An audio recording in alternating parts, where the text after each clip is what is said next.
Last week we covered online free ebooks so that way you could read more and stress less. In this part 2 to our series, we're talking about how to find, download, and learn from Japanese podcasts. Whether you're looking for an intense Japanese process or just some background noise for your day, this video is certainly for you.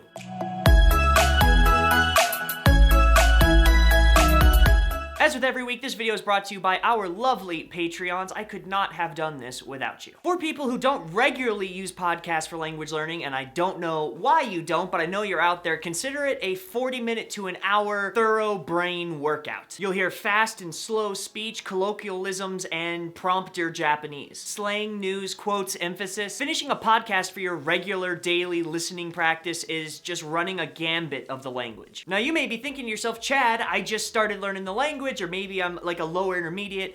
I can't understand when people talk to me as is in class. Why would I listen to a podcast? Well, that's because you're thinking about it in only one facet. You need to divide your attention into two: active listening and passive listening. Active listening is when you are trying to listen for word breaks for what specific words are, trying to get as complete of a comprehension as possible from what's being delivered. And this is great practice, but it's also extremely brain tiring. And when people say immersion is the best way to learn a language, of which I would agree, you need to be involved all day. But likewise, when you are living in whatever country you're living in, you aren't actively listening in whatever your native language is 100% of the time. You active listen when you talk to friends. You active listen when you're watching Game of Thrones. But there's a ton of time when you just hear your parents bickering in the background, when you're walking around a shopping center and people are just speaking around you. That's passive listening, and that's a skill in and of itself. In fact, it familiarizes yourself with the language. It helps you adjust to natural speed, and it makes it easier to be able to feel where those word breaks are. A lot of people don't recommend passive listening because they think it's kind of that 1940s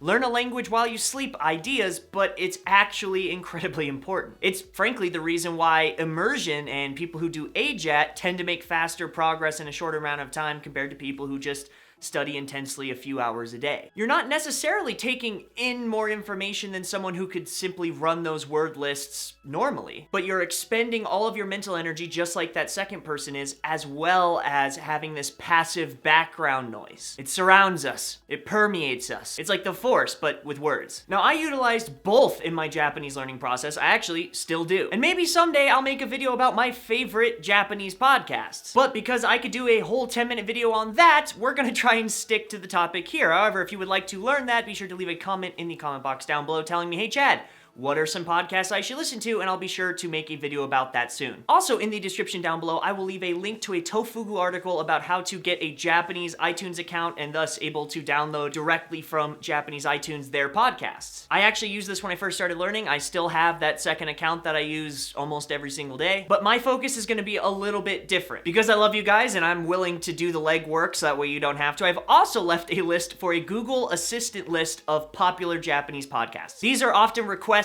and follow-ups from people who are in Japan, who are Japanese. It's a great cultural insight into what they want to listen to and what they're passionate about. It ranges from soccer to how to learn English, which by the way is a fantastic resource if you're a higher level Japanese learner, is relearning English through Japanese. There's Christian podcasts, food podcasts, there's the whole gambit of everything you could want. I even found a Rakugo podcast, which is Japanese comedy. When you click through that page, you will also see a list of the names in Japanese and a website next to them. These websites are the feed, so just copy the .com part and it'll take you straight to their website, where oftentimes you can find these streaming on YouTube, every single podcasting service, as well as iTunes if you want to download that and not go through the Tofugu steps to create a specific Japanese iTunes account. I personally got very tired of doing the Japanese iTunes account because I have to switch between that and my American one. So the majority of the time, I'll either download it direct from the podcast site or I'll stream it on YouTube or just stream it honestly on their feed burner. My final suggestion for you guys, but is also kind of your step one, download a variety of podcasts, even the ones you don't think you're gonna like. For active and passive listening, you're basically gonna need two different types of levels. For active, it really needs to be at your skill level. You need to be listening to stuff that engages you, that you can understand a lot of the words, and that you have the capability of looking up ones you don't. But for when you're spent and you're exhausted and your brain is mush, which happens to all of us, you're also gonna need passive listening materials, and that's where it gets kind of fun. That one, you can listen to things that are specific to your tastes. Do you like guns? There's trap shooting podcasts. You wanna know what religions are like in Japan? There are plenty of those on there too. Grab ones that more pertain to your interest, and even if you don't understand fully, you should be able to pick up on context,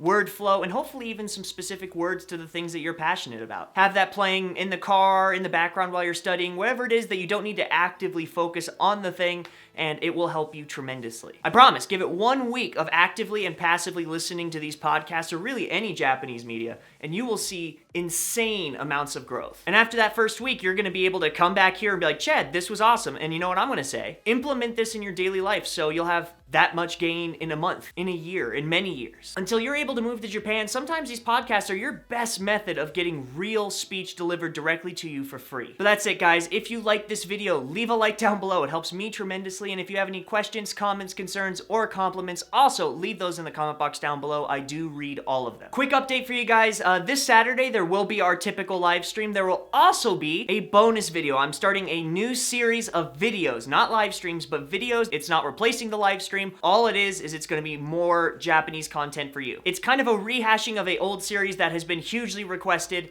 and it'll be in the mornings, and it'll kind of be leading up until the stream Saturday night. Also, on the 15th and 16th, which is that weekend there, you will not see me. I will be in Seattle. So no live stream those days. I'll tell you again this Saturday and next Wednesday. And likewise, if you are living in Seattle and you see me kind of bumming around looking for coffee, looking kind of lost and scared, I accept hugs, free coffee from wherever it is that you guys like coffee, and I'd love to take a picture with you and get to know you in person. So if you see me, say hi. All right, that's it for this week. I love you guys so much. Love hard, love deep, and I will see you next week.